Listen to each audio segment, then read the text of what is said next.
ইন্নাস সালাতা তানহা আনিল ফাহশাই ওয়াল মুনকার। আল্লাহ তাআলার ঘোষণা হলো, নবী উম্মতের জানায়া দেন, আমি আল্লাহ তাআলা বললাম, এই নামাজ বান্দাকে সকল প্রকার ঘৃণিত কাছ থেকে ফিরাইয়া নিয়ে আসবে।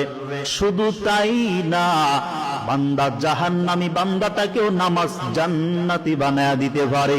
ও নবী উম্মতের বলে দেন, কোন মানুষ যদি দৈনিক 5 বেলার নামাজ নামক ঔষধটা 5 বার সেবন করতে পারে, ওই বান্দা নিজেকে যত বড় গুনাহের কাজে জড়াইয়া রাখুক না কেন, নিজেকে যত বড় গুনাহের কাজে শামিল রাখুক না কেন, নবী কোনো চিন্তা নাই, কোনো ভয় নাই, কোনো পেরেশানি নাই।